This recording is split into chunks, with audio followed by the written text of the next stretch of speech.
Welcome back, focused learners. Today, we're diving into a brilliant piece of strategic analysis by Anupam Sharma, exploring the deep psychology of leadership. If you've ever felt like leading others is somehow secondary to just managing your own internal chaos, well, you're in exactly the right place. In this explainer, we're going to break down the actual mechanics of the leadership mindset, taking it from a vague, fuzzy concept into a highly engineered, totally actionable framework. So grab your notes because we are getting right to the core of what makes a true leader. Self-empowerment is the wisest opportunity to win the battle. Now, I know, that sounds exactly like a motivational poster you'd see hanging in a corporate break room. But Sharma's source material frames this entirely differently. This is definitely not a cliche, this is a strategic truth. It's a statement about having absolute operational authority over your own psychology. Okay, let's dive into this. Here's our cognitive roadmap for today. 1. The battlefield within. 2. Mindset as the leadership core. 3. Frameworks of self-mastery. 4. Engineering peak performance. And finally, number 5. The ultimate leadership inversion. 5 clear steps to understanding exactly how this works. Starting off with Section 1, the battlefield within.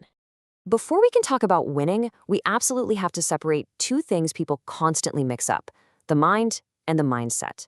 Think of your mind as your raw operating system. It's just capacity. It's potential energy. It's like this massive ocean of thoughts, impulses, and emotions that is just constantly reacting to whatever happens around it.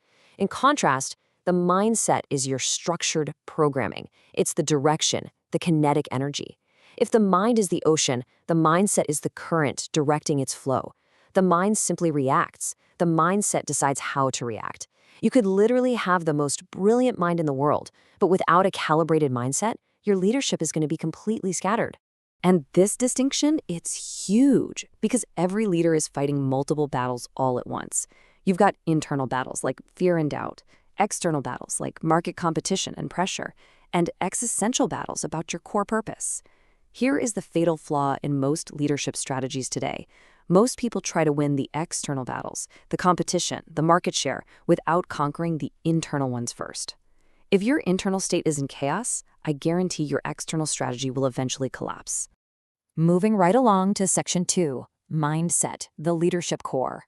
Let's look at how this internal programming actually translates into visible leadership traits in the real world. Leadership is basically influence under uncertainty, right?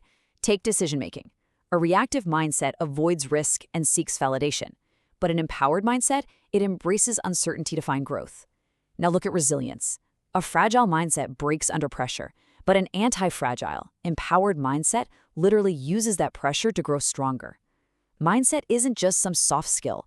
It is the absolute foundation layer upon which all of your hard leadership competencies are built. So how does that foundation actually take shape? Well, the source material gives us this strategic triangle, and it flows sequentially. First is your mindset. This sets your core belief system and dictates what you even think is possible. That belief system cascades down into your attitude, which acts as your emotional posture and determines your overall optimism. Finally, that emotional posture solidifies into your habits. This is your behavioral consistency. What you believe directly dictates how you feel, which absolutely dictates what you do every single day. Ultimately, this whole thing creates a continuous feedback loop. Your mindset creates your attitude, which creates your habits, which generates results, and those results come right back around to reinforce your original mindset. This loop either becomes a massive success spiral of empowerment or a failure loop of fear and stagnation.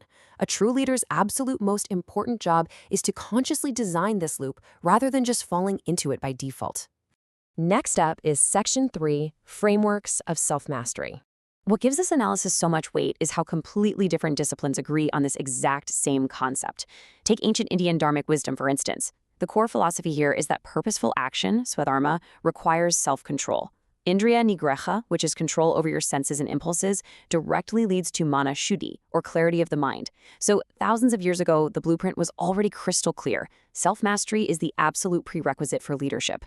Now, what's genuinely fascinating here is how modern neuroscience maps perfectly onto that ancient wisdom. Literally perfectly. If you let uncontrolled impulses rule, you fall into limbic system dominance. The limbic system is the emotional, reactive part of your brain. When it's running the show, you get reactive leadership. But if you cultivate controlled awareness, you engage the prefrontal cortex. That's the logical, planning, executive center. That is where strategic leadership happens. Ancient philosophy and modern brain science are telling us the exact same thing. It all boils down to this profound summary derived from the text, "He who governs himself is fit to govern others." Inner governance is not optional. It's the fundamental, non-negotiable prerequisite for outer leadership. If you can't govern your own limbic system, there is no way you can govern a team, a company, or a movement. Okay, time to get practical. Section 4, Engineering Peak Performance. From a Big Four consulting perspective, leadership excellence is not treated as some magical personality trait you're just born with. No way. It's treated as a system design problem. And you solve it through these 4 layers. First, the diagnostic layer. You need self-awareness to identify your biases. Second, the strategic layer, where you actively reframe those limiting beliefs. Third, the operational layer. You engineer specific behaviors and track them. And fourth, the growth layer, where you continuously adapt and iterate. It's an engineered system, plain and simple. Breaking that down into 4 daily steps, here is how you build that peak performance mindset. First up, identity recalibration. Stop saying I'm trying to lead and shift your internal narrative right now to I am a leader in development. Second, cognitive conditioning. You have to actively train your brain to reframe failure as data and feedback, not a personal defeat. Third, habit architecture. Don't leave your habits to chance. Consciously design your reflection time, your emotional regulation, and your execution. And finally, environment engineering. Surround yourself with people who elevate you and build systems that hold you accountable. You have to apply this architecture to your daily life if you want to see real change. Which brings us to our final section, and honestly, the real climax of this explainer, the ultimate leadership inversion. Most people sit around waiting. They wait for motivation to strike before they act. They wait for confidence before they step up to lead. They wait for perfect clarity before making a tough decision. But empowered leaders, they flip this entirely. They act in order to create motivation. They step up and lead to build their confidence. They make a decision to generate clarity. True leaders do not wait for the external feeling to arrive. They force the feeling into existence through deliberate, intentional action. And that brings us right back to the core thesis of Sharma's work. The real battle is internal. The real weapon is your mindset. And the real strategy is self-mastery. Because the moment you master your inner world, you stop fighting battles and start winning them by design. Winning isn't a random event, folks. It's a carefully engineered state of mind. So I'm going to leave you with this question to reflect on. Will you wait for external confidence to lead, or will you step up and engineer your mindset to win the battle within?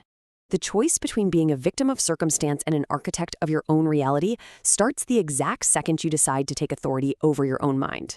Thank you so much for joining me for this explainer. I really hope this structured look at leadership psychology has given you a powerful new lens for your own personal growth. Keep learning, keep engineering that mindset, and I'll catch you in the next one.